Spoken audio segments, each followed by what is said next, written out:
Job daddy අපි අද කතා කරන්න යන්නේ මධ්‍යම ඇමරිකාවේ තියෙන ලොකුම සහ ආරක්ෂාව වැඩිම සිරගෙදර ගැන.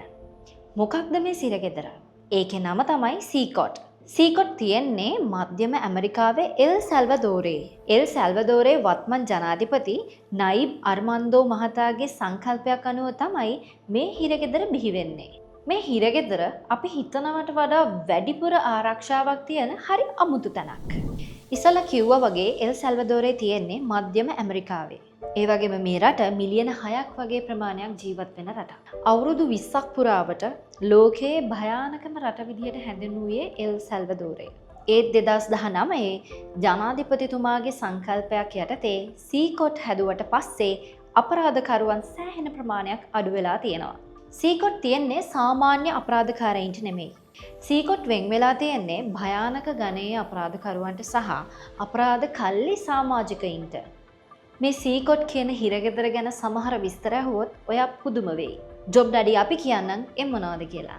සාමාන්‍යයෙන් ඕනම කෙනෙක් මේක ඇතුළට යන්න කලින් පැයක වගේ ආරක්ෂක පරීක්ෂාවක් තියෙනවා.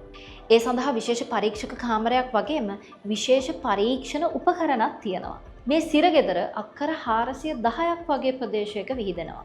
සිරකරුවන් 40000ක වගේ පිරිසකට එකවර ඉන්න පුළුවන් තැනක් තමයි සීකොට් කියලා කියන්නේ. කලින් කිව්වා වගේ සීකොට්හි ආරක්ෂාව ඉතාම ඉහළයි.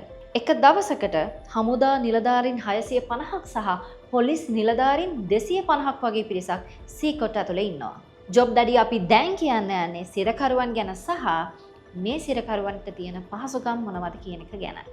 මුලින්ම කියන්න ඕනේ කෙනෙක් සිරගත වුණාට පස්සේ Tamanගේ පවුලේ කෙනෙක්ටවත් යහළුවෙක්ටවත් ඔන්න බලන්න දෙන්නේ නැහැ.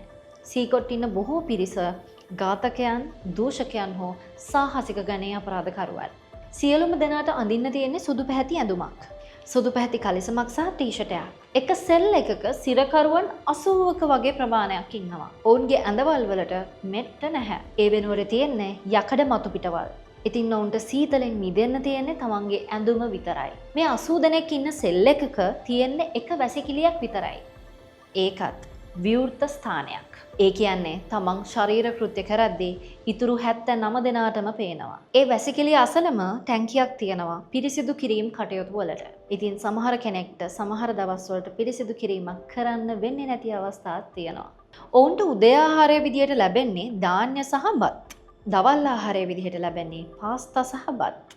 රාත්‍රී ආහාරය විදිහටත් ලැබෙන්නේ පාස්තා සහ බත්. මෙතන සිරගත වෙන පිරිසකේ එක්තරා විශේෂත්වයක් තියෙනවා.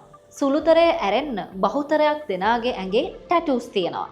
මේ ටැටූස් බොහෝ වෙලාවට Taman කලින් හිටිය අපරාධ කල්ලියට සම්බන්ධ ඒවා. ඉතින් මේ ටැටූස් දැක්ක ගමන් ඕනම කෙනෙක්ට කියන්න පුළුවන් මෙයා මොන අපරාධ කල්ලියද කියලා. සමහර සිරකරුවන් තමා අතින් මියගිය පිරිස පවා ටැටූ කරලා තියෙනවලු. මෙහි සිටින සියලුම දෙනා දවසට අනිවාර්යයෙන්ම දොස්තර පරීක්ෂාවකට ලක් කරනවා. ඒ විතරක් නෙමෙයි ඔවුන්ට වීඩියෝ හරහා Tamanගේ නීතිඥතුමාව සම්බන්ධ කරගැනීමේ අවස්ථාවකුත් සලසලා දීලා තියෙනවා. මෙතනට එන ගොඩක් දෙනා තමන් එන්න කලින් විරුද්ධ අපරාධ කල්ලිවල කට්ටිය. හැබැයි මෙතනට ආවට පස්සේ මේ 80 දෙනා ඇතුලේ ඒ විරුද්ධ කල්ලිවල කට්ටියට කිසිම වැරැද්දක් වැරදි හැසිරීමක් කරන්න වෙන්නේ නැහැ. මොකද එක් අයක හෝ වැරදි හැසිරීමක් දැක්වුවොත් අනිවාර්යයෙන්ම ඔවුන්ට තනි කළුවර කුටියකට යන්නට සිද්ධ වෙනවා. මේ කුටිය හඳුන්වන්නේ අයිසොලේෂන් යුනිට් කියලා. ඒ කුටියට කිසිම ආලෝක කදම්බයක් වැටෙන්නේ නැහැ. කතාව මෙන්න මේකයි. දශක 2ක් 3ක් පුරාවට ලෝකයේම අපරාධ තිප්පොළ කියලා හඳුන්වපු එල් සැල්වදෝරය අද වෙද්දී බටහිර අර්ධගෝලයේම ආරක්ෂිතම රට බවට පත් වෙලා ඉවරයි. එල් සැල්වදෝරයට මෙච්චර කෙටි කාලයක් ඇතුළත ඒ වගේ තත්ත්වයක් උදා කරගන්න පුළුවන් වුණා නම් අපිට කොයිතරම් දුර යන්න පුළුවන් වේවිද? ඔයාට මොකද හිතෙන්නේ? පහලින් කමෙන්ට් එකක් දාන්න. jobdaddy.lk. Good people, good jobs.